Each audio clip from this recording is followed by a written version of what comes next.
Halo, selamat pagi, salam kasih penonton secangkir kopi pagi. Berjumpa kembali bersama saya Pendeta Asri Romi di pagi hari ini, Sabtu 2 April 2022. Dan kembali lagi saya tidak sendiri pada pagi hari ini, bersama saya ada hadir narasumber kita, Bapak Pendeta Dr. Keloso S. Ugak.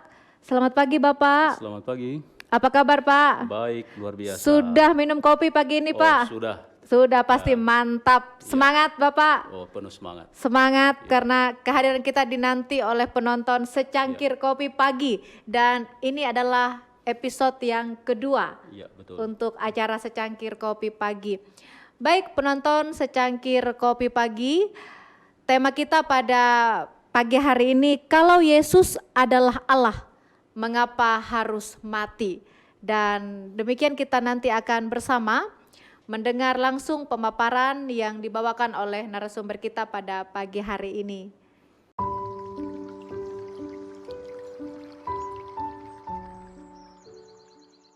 Ibu bapak, saudara-saudari yang kekasih di dalam Tuhan Yesus Kristus, dalam rangka memahami tema kita pada pagi hari ini, kalau Yesus adalah Allah, mengapa harus mati?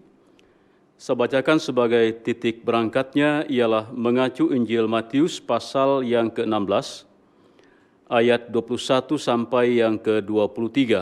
Di sana perikopnya, pemberitahuan pertama tentang penderitaan Yesus dan syarat-syarat mengikuti Dia.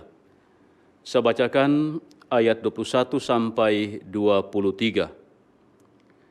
Sejak waktu itu Yesus mulai menyatakan kepada murid-muridnya bahwa ia harus pergi ke Yerusalem dan menanggung banyak penderitaan dari pihak tua-tua, imam-imam kepala dan ahli-ahli Taurat, lalu dibunuh dan dibangkitkan pada hari ketiga. Tetapi Petrus menarik Yesus ke samping dan menegur dia, katanya, "Tuhan, kiranya Allah menjauhkan hal itu. Hal itu sekali-kali takkan menimpa engkau."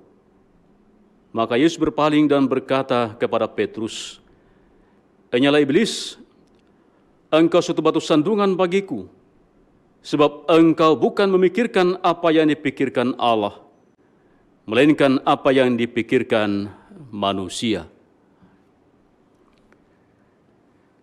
Dalam rangka memahami acara kita hari ini, yakni menyimak apakah Yesus ialah Allah?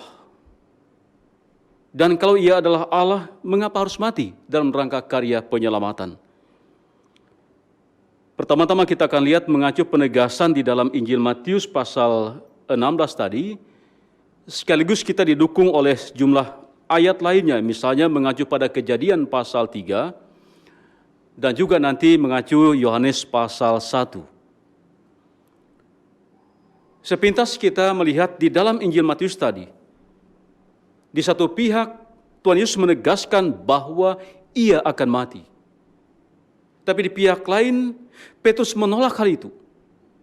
Menolak kenyataan bahwa Yesus akan mati. Namun justru ketika Petrus menolak itu, ia ditegur oleh Tuhan Yesus dengan mengatakan bahwa ia menyampaikan suara iblis. Suara Petrus adalah suara banyak orang. Bahkan boleh jadi suara banyak aliran keagamaan. Apalagi bila dihubungkan dengan pemahaman bahwa Yesus ialah Tuhan. Yesus ialah Allah yang menjadi manusia. Kalau Yesus ialah Tuhan atau Yesus ialah Allah, bukankah ada jalan yang jauh lebih mudah baginya dalam rangka menyelamatkan manusia? Mengapa harus menempuh jalan yang sulit, jalan yang hina, jalan kematian? Nah, untuk mendapat jawabannya kita perlu mundur jauh ke belakang kepada peristiwa di Taman Eden ketika manusia jatuh ke dalam dosa.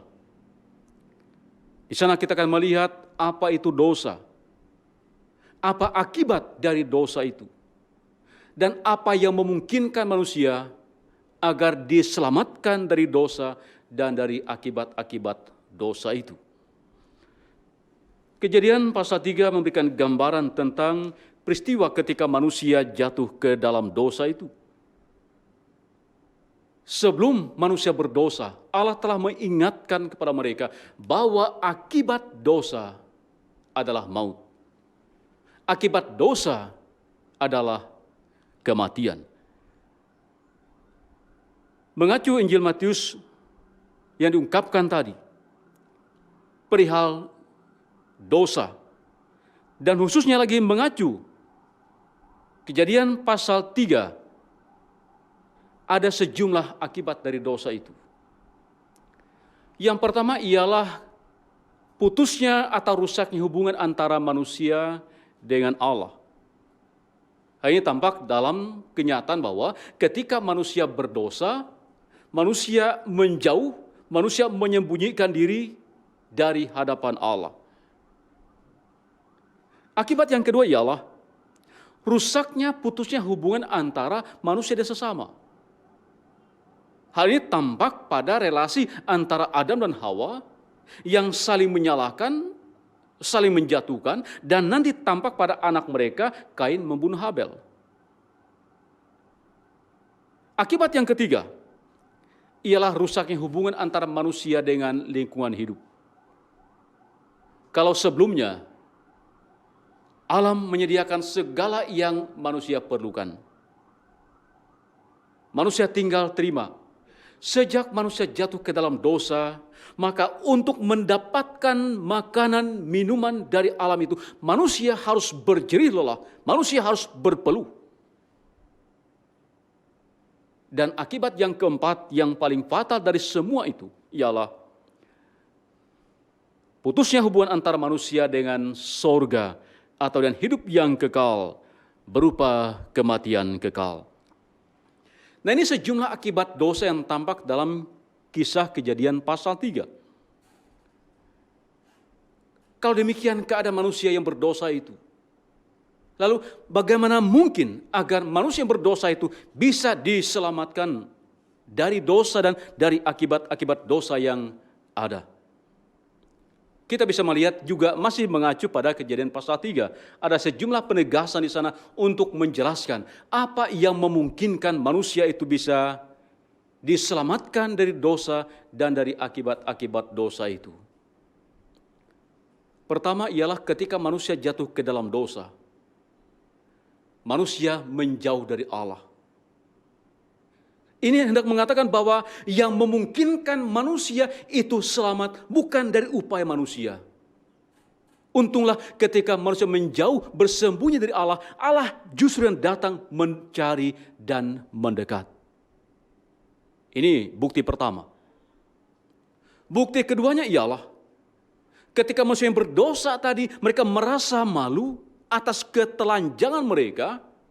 Lalu mereka berupaya untuk menutupi ketelanjangannya dan menutup menggunakan dedaunan. Tetapi hal itu tidak memungkinkan mereka untuk menghilangkan rasa malunya. Mereka tetap tidak bisa berani bertatap muka langsung dengan Allah.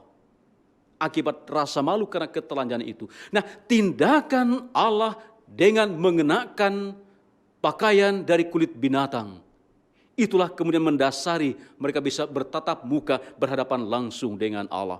Kembali, tindakan Allah lah yang memungkinkannya terjadi. Berikutnya ketika manusia sudah berada dalam dosa itu, ia ada dalam keputusasaan. Ia tak berdaya menghadapi tipu muslihat dari si iblis. Dalam keadaan seperti itu, tampak Allah kembali hadir dengan penegasan. Dalam penegasannya kepada ular dikatakan bahwa akan datang keturunan perempuan. Ada permusuhan dengan keturunan ular. Keturunan perempuan akan meremukkan kepala si ular. Walaupun keturunan si ular akan meremukkan tumit dari keturunan perempuan itu. Gambaran kembali tindakan Allah lah yang memungkinkan manusia diselamatkan dari dosa dan akibat dosanya. Termasuk pula misalnya ketika manusia yang sudah berdosa itu, oleh karena kecenderungan hati yang ada ialah untuk berdosa, Allah putuskan untuk mengusir mereka dari Taman Eden. agar ada ruang bagi Allah untuk melaksanakan karya penyelamatannya dan mereka tidak masuk ke dalam kematian kekal yang tak terselamatkan. Ini kita jumpai dalam peristiwa di Taman Eden tentang apa yang mendasari kemungkinan manusia untuk diselamatkan. Ini juga sekaligus bisa bermakna nubuatan. Kalau dikatakan bermakna nubuatan ialah ketika Allah mencari manusia berdosa tadi adalah gambaran pada saatnya nanti Allah datang dalam Yesus Kristus menjumpai manusia, mencari manusia, menemui manusia. Allah berinkarnasi di dalam Yesus Kristus. Begitu pula ketika dalam rangka menutupi ketelanjangan dan rasa malu itu, Allah mengorbankan binatang, mengenakan pada mereka pakaian dari kulit binatang. Di sana ada penumpahan darah. Di sana ada pencabutan nyawa, gambaran dari Dia yang akan menyelamatkan, yakni Kristus Yesus, yang mana tubuhnya akan dikurbankan, darahnya dicurahkan, dan juga nyawanya akan dimatikan, akan dicabut demi penyelamatan. Begitu pula dan gambaran keturunan perempuan yang akan meremukkan kepala si ular, gambaran Yesus yang memang harus mengalami mati di salib, digambarkan sebagai diremukkan tumitnya. Tapi Dia kemudian yang akan meremukkan kepala si ular agar terbuka ruang untuk karya penyelamatan itu. Ini sekedar gambaran nubuatan yang digenapi dalam Yesus Kristus itu dari peristiwa di Taman Eden. Nah lalu kalau demikian halnya, bila dikatakan bahwa Yesus ialah wujud Allah yang menyelamatkan itu, bagaimana kita bisa melihatnya?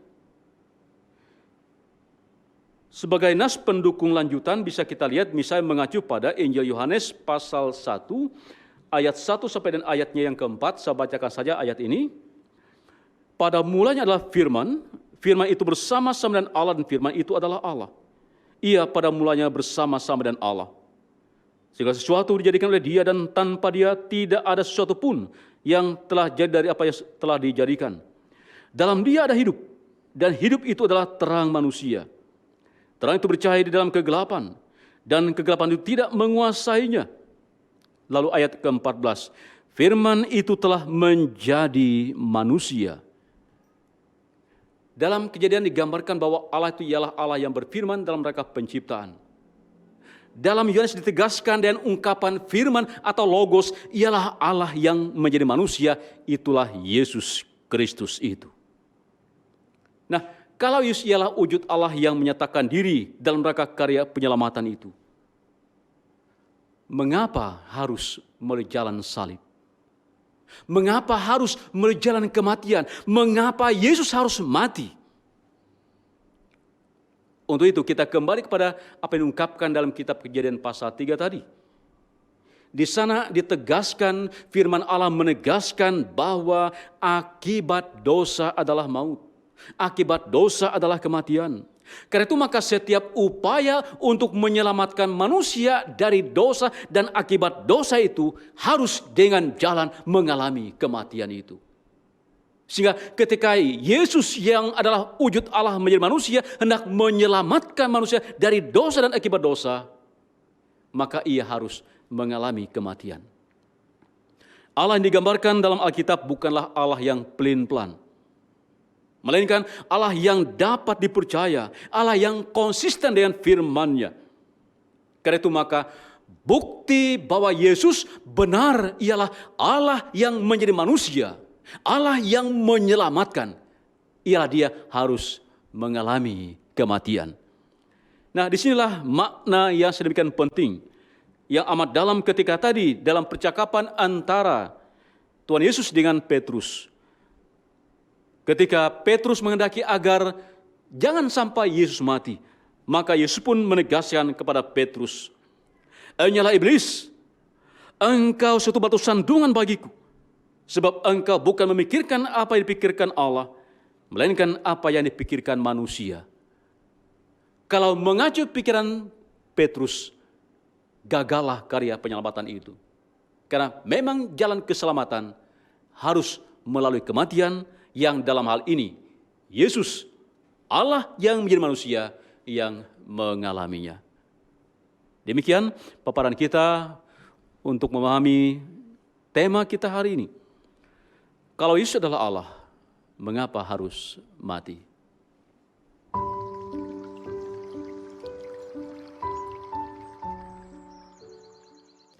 Baik, penonton secangkir kopi pagi, tadi kita telah menyimak bersama pemaparan yang dibawakan oleh narasumber kita pada pagi hari ini tentang manusia berdosa dan akibat dosa, dasar-dasar keselamatan bagi manusia dan juga Yesus sebagai juru selamat manusia.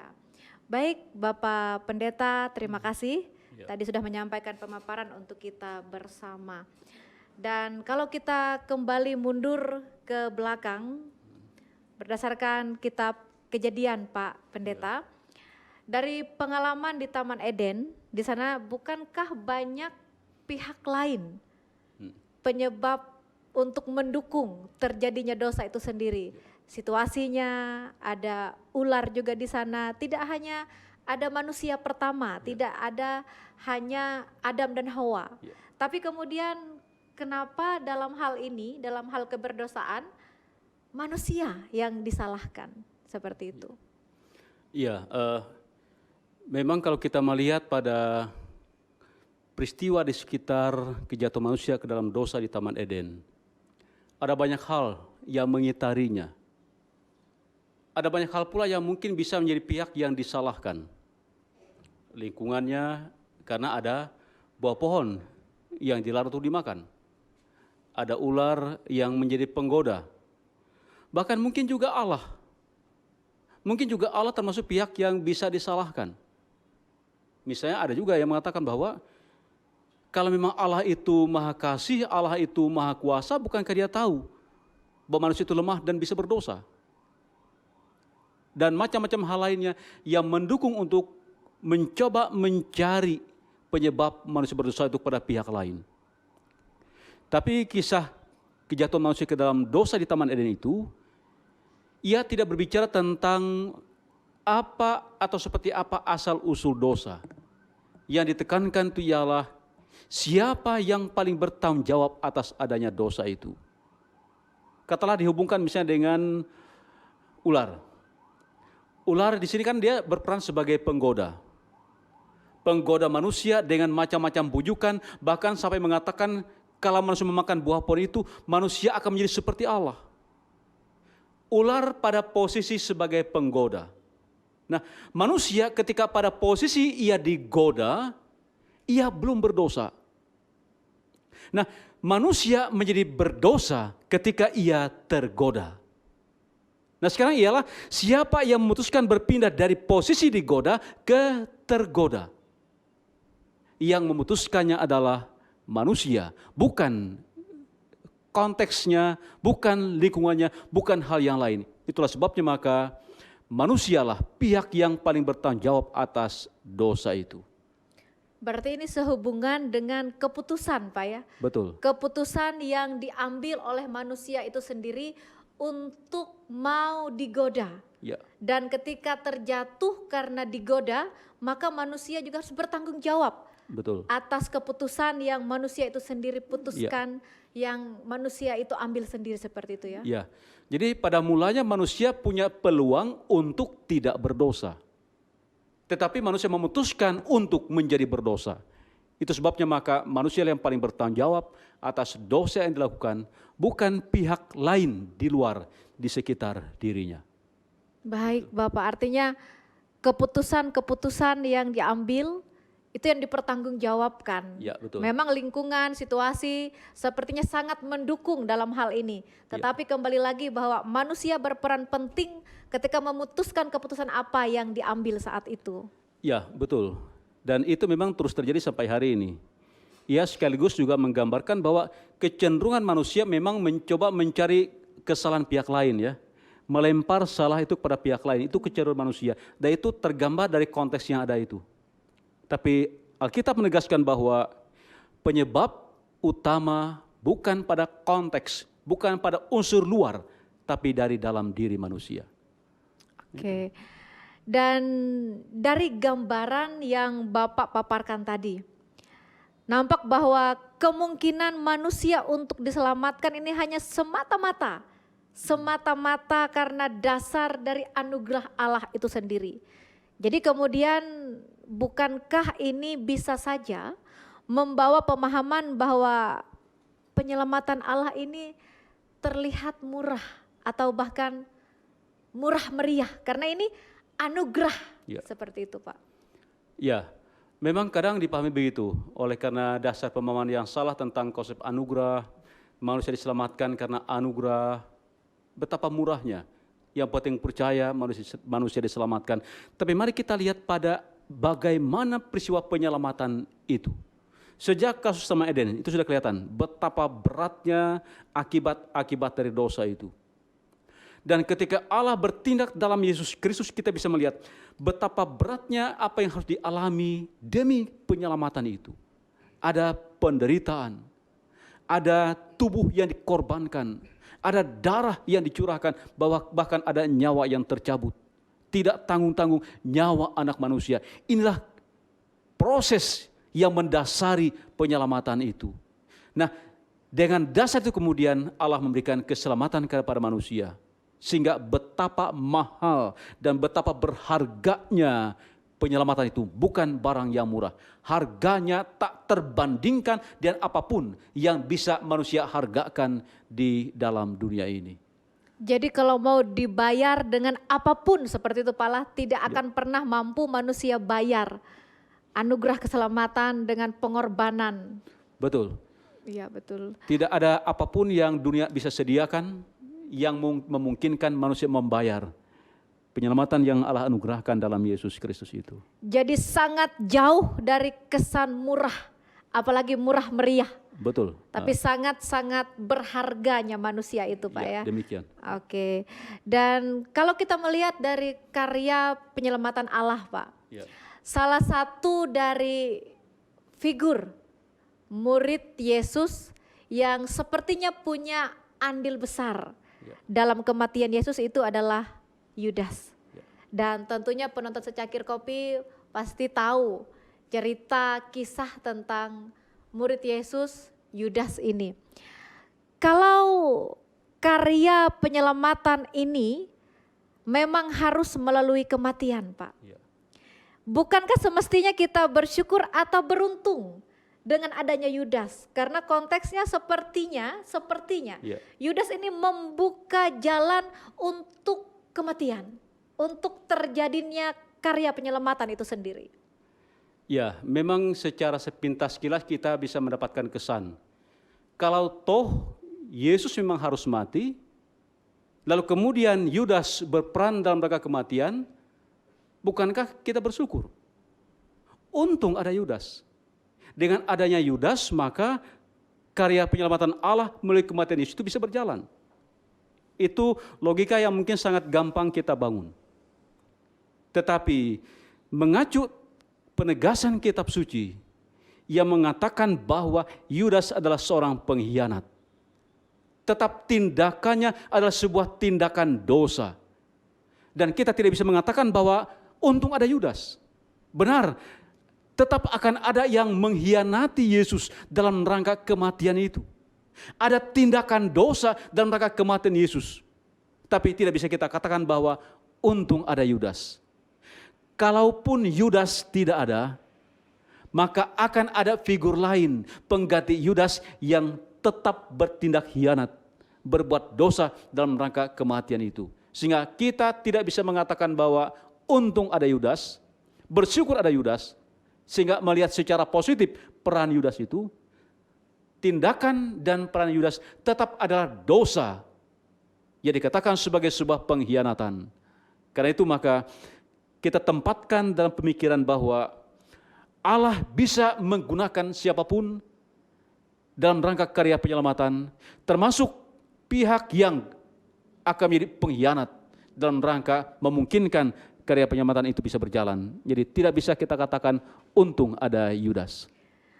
Allah memang bisa memakai siapapun untuk karya penyelamatan ini, untuk mendukung supaya ini bisa terjadi. Tetapi bukan berarti pengkhianatan Yudas itu bisa dibenarkan seperti itu Pak ya? Ya, jadi Tidak berarti lalu mengatakan bahwa kalau itu memang sengaja Allah rancang ada yang akan mengkhianati, bukan dalam arti itu ya. Iya. Tetapi itu adalah perbuatan dosa yang tidak Allah kehendaki. Entah Yudas ataupun entah siapa yang lain yang akan menjadi mengganti peran Yudas itu.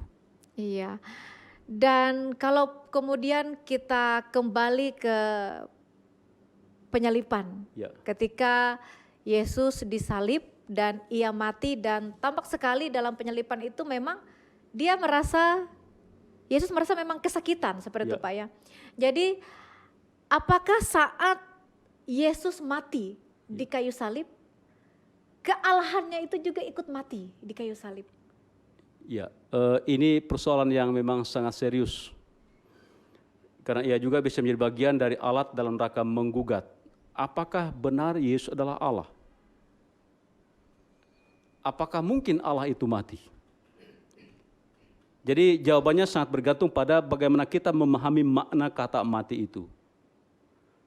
Kata mati dalam arti sederhananya secara harafiah ialah terpisahnya tubuh fisik dari roh. Roh meninggalkan tubuh, terpisah roh dari tubuh, maka seseorang itu menjadi mati. Secara rohani kita juga perlu pahami pengertian kata mati. Mati berarti terpisahnya manusia dari Allah. Itu berarti mati. Mati juga bisa berarti bahwa manusia karena terpisah dari Allah menjadi bagian dari neraka. Itu juga kata mati. Jadi kata mati bisa punya sejumlah makna. Nah sekarang ketika dihubungkan dengan Yesus, apakah dengan Yesus mati lalu dikatakan Allah mati? Pengertian kata mati di sini lebih dalam arti bahwa ketika Yesus melaksanakan karya penyelamatan itu, dia menjadi pihak yang menanggung dosa. Jadi dia sebagai yang tidak berdosa, atas dirinya ditimpakan seluruh dosa itu. Maka atas keadaan itu ia menjadi bagian dari yang menanggung dosa, lalu Allah meninggalkannya. Nah, artinya dia terpisah. Yesus yang adalah Allah dan manusia menjadi terpisah, Allah meninggalkan dia. Nah, dalam arti dia yang ditinggalkan atau terpisah dari Allah inilah menggambarkan mati itu. Jadi mati di sini dalam arti bahwa Yesus yang adalah Allah dan manusia itu, nah sekarang ketika ia menanggung akibat paling dalam dari dosa itu, maka dikatakan Allah meninggalkan dia. Itulah sebabnya ada kata-kata Eli, Eli, lama sabachthani. Allahku, Allahku, mengapa engkau meninggalkan aku? Jadi keadaan ditinggalkan oleh Allah inilah bisa masuk pada upaya menjelaskan mati yang Yesus alami, sehingga kealahan tetap ada pada Yesus sebagai Allah tetap. Jadi Allah tidak pernah mati, tetapi Yesus sebagai manusia, dia melalui kematian dalam rangka menanggung akibat dosa itu. Dan tanda paling berat itu ialah ketika ditinggalkan oleh Allah. Jadi mati di sini lebih dalam pengertian Allah meninggalkannya ketika ia melaksanakan karya penyelamatan itu sebagai akibat paling dalam dari dosa yang harus ia tanggung itu.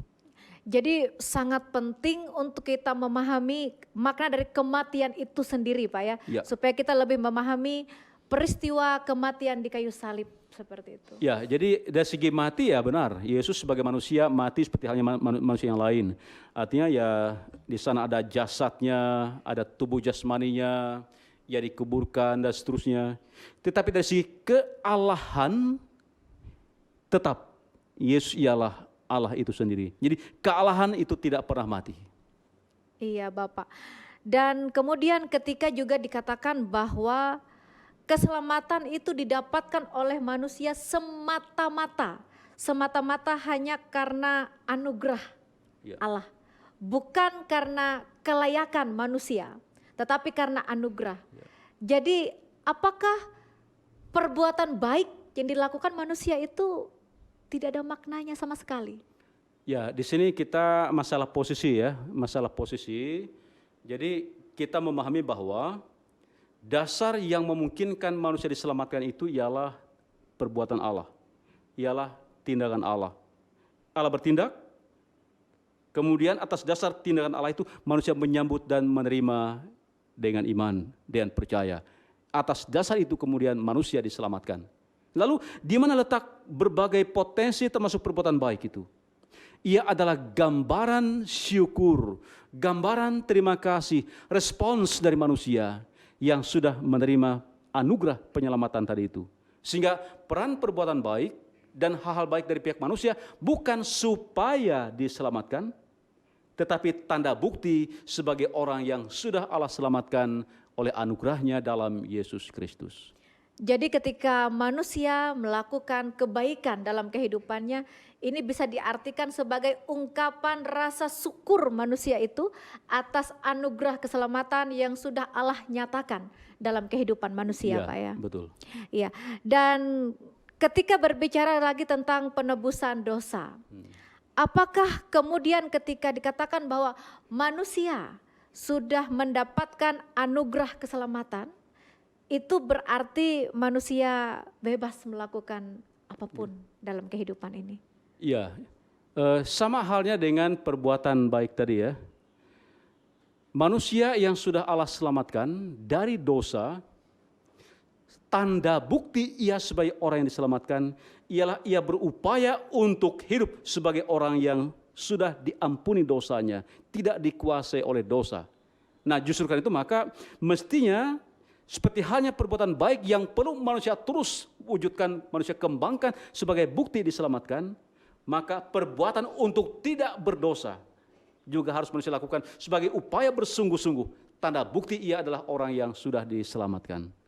Iya, dan dari bincang-bincang kita di acara Secangkir Kopi pada pagi hari ini, kita berharap Pak ya, Iya. kita berharap bahwa jemaat Tuhan, kita semua semakin memahami akan betapa berharganya kehidupan kita, betapa berharga dan tidak murahnya karya penyelamatan dan anugerah yang sudah Allah nyatakan dalam kehidupan kita. Dan kalau kita berbicara tentang anugerah Allah, seperti apa karya penyelamatan itu tidak pernah habis-habisnya ya Pak, kita Ya. bersyukur. Ya. Dan ungkapan syukur inilah yang kemudian mendorong kita untuk terus melakukan perbuatan-perbuatan baik dalam kehidupan ini.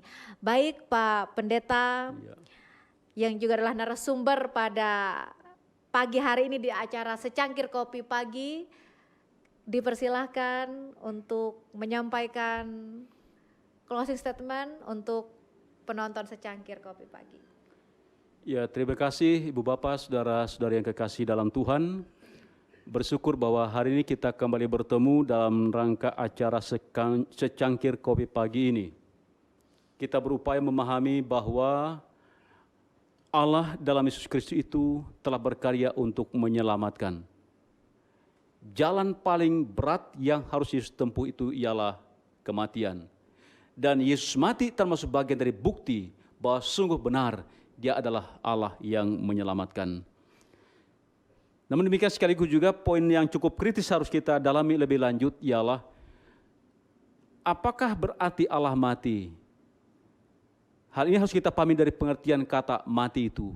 Dalam arti bahwa Yesus yang adalah Allah sekaligus manusia itu pada saat tertentu kealahannya meninggalkan dirinya sebagai gambaran bahwa betapa beratnya dosa yang ia tanggung demi penyelamatan manusia. Kealahan, hakikat kealahannya tetap bertahan. Tetapi pada saat tertentu digambarkan dalam Alkitab bahwa ada seruan, Eloi, Eloi, lama sabatani, Allahku, Allahku, mengapa engkau meninggalkan aku? Ini jeritan yang amat sangat berat, gambaran manusia terpisah dari Allah akibat dosa, dan ketika Yesus harus menanggung akibat dosa itu. Kita hayati dan bersungguh-sungguh. Dan untuk berikutnya, dalam pertemuan di minggu yang akan datang, kita akan pahami lebih lanjut masih berkaitan minggu-minggu sengsara, ialah pada kisaran Minggu Palmarum hingga Taman Getsemane. Tuhan Yesus memberkati kita semua. Baik Bapak Pendeta, terima kasih sudah setia untuk menjadi narasumber di acara Secangkir Kopi Pagi dengan pemaparan-pemaparan yang luar biasa yang tentunya membuka cakrawala berpikir kita sebagai umat Tuhan. Dan terima kasih juga penonton setia Secangkir Kopi Pagi yang sudah menyaksikan acara Secangkir Kopi Pagi pada pagi hari ini. Dan jangan lupa untuk menyaksikan acara Secangkir Kopi Pagi di Sabtu mendatang. Jangan lupa juga untuk memberikan like dan subscribe dalam acara Secangkir Kopi Pagi. Apabila ada salah kata, kami mohon maaf. Saya Pendeta Asri Romi dan Saya Pendeta Galoso S. Ugak. kami mohon pamit undur diri. Sampai jumpa di next episode. Terima kasih, Tuhan memberkati. Selamat beraktivitas.